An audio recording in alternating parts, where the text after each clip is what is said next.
क्या आपने कभी किसी मुख्यमंत्री को ब्लैक बोर्ड पर पढ़ाते देखा है, बच्चों से सवाल पूछते देखा है और खुद लैब में प्रयोग करते देखा है?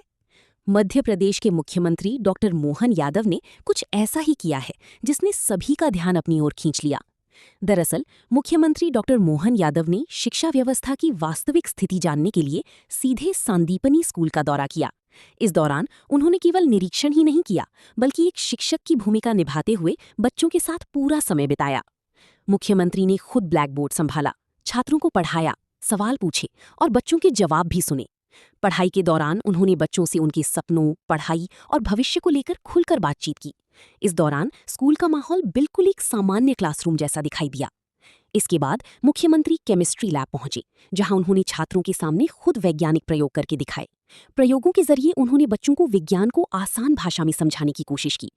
मुख्यमंत्री ने स्कूल की कक्षाओं, प्रयोगशालाओं और खेल मैदान का भी बारीकी से निरीक्षण किया।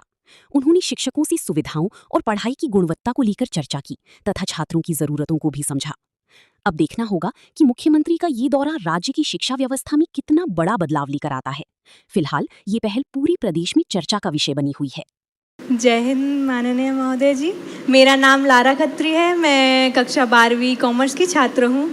क्या आप इंस्टाग्राम या सोशल मीडिया का प्रयोग करते हैं? इंस्टाग्राम का तो करना पड़ता है, क्योंकि आज के ज़माने में सोशल मीडिया में जो राजनेता या हर एक व्यक्ति आज के ज़माने में ये सोशल मीडिया के ऊपर रहता ही है। सर यदि हाँ, तो आप किसे फॉलो करते हैं? किसको करना चाहिए? बेटी बोल रही है पीएम सर को, देखो कितना अच्छा बोल रही है। तो मैं पीएम सर को फॉलो करता हूँ और बहुत सारे विषयों को फॉलो करता हूँ, मुझे अच्छा लगता है। सर मेरा आपसे प्रश्न है कि हम जो सिलेबस कंप्लीट कर रहे हैं वो तो है, लेकिन उसके साथ साथ हमें ऐसी कौन सी पुस्तकें पढ़नी चाहिए जो हमारी सामान्य ज्ञान को मतलब और हमारे लिए अच्छी हो आगे फ्यूचर में? अच्छा प्रश्न किया। जैसे हम अपने पाठ्यक्रम की पढ़ाई तो करते हैं, लेकिन पाठ्यक्रम की पढ़ाई के अलावा भी हमारे लिए दिमाग में, हमारे लिए पहले मन में क्या आ रहा है, हम अगर आगे क्या बनना चाहते हैं, हमने अपने जीवन का टारगेट तय करना चाहिए। तो टारगेट जब तय करते तो फिर हमको उससे जुड़े हुए विषय पे जाना चाहिए, तो हमको अपनी लाइन बनती जाएगी।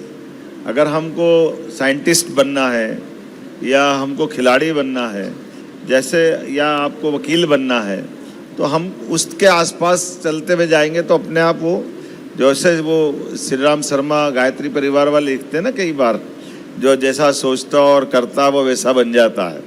तो ये परमात्मा की दया से हमारे लिए ये परमात्मा ने एक अपने शरीर के अंदर विशेष गुण दिया है। नमस्कार सर, मेरा नाम अयोध्या मेहरा है और मैं कक्षा 11वीं की छात्रा हूँ। सर जैसा कि आपने बताया कि आपने पीएचडी की है और आप खेल तथा बाजी में भी पारंगत हैं, तो मैं ये जानना चाहती हूँ कि आपने इन दोनों के बीच में कैसे बैलेंस किया? देखिए बेटा, अच्छा प्रश्न किया। पीएचडी भी की है और मैं खेलता भी हूँ, ऐसे क्या पूछना चाह रही है? यही है? Yes sir. तो देखिए हमारे जीवन में हम रोज अपने, पहले तो ये मन बना ले कि सबके लिए, जैसे आपके अलग अलग पीरियड होते हैं ना, आप 12th पढ़ने आए, 9th में हैं, आपके यहाँ सिलेबस होगा, तो आपको पाठ्यक्रम बनाने के साथ दिनक्रम भी बनाना पड़ता है। तो दिनक्रम में हम अपने सब, या तो आपके, अच्छा मैंने सबको देखा है, तो हमारे लिए हम अपने खेलने का समय भी रखें, पढ़ने का समय भी रखें और थोड़ा खाली समय भी रखें, सोचने विचारने के लिए भी।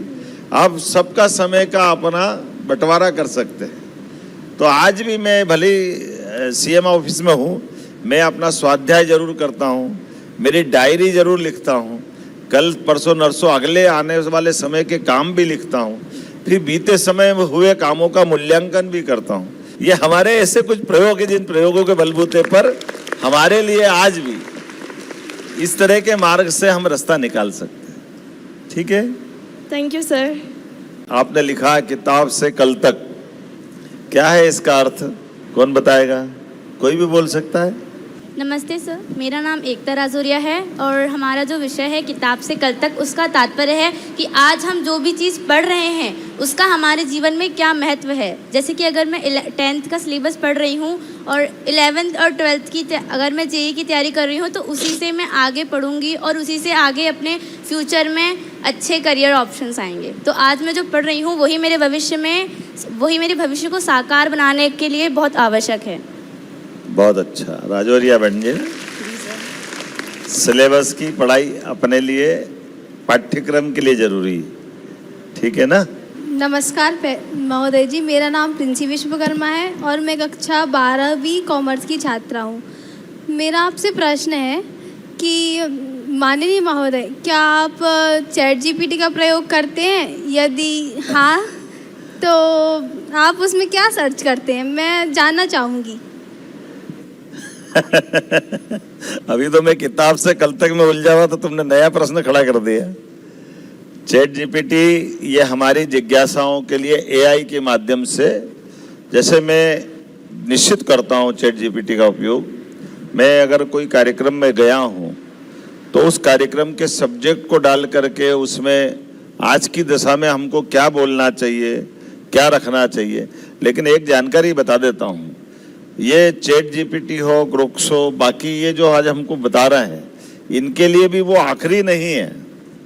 अभी वो बहुत सारे मामलों में फिर जब हमको बताते हैं कि आपने गलत बताया तो सॉरी करके वो संशोधन करते हैं।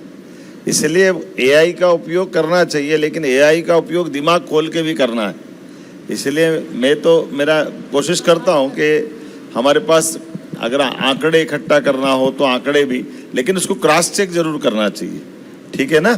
बहुत अच्छा।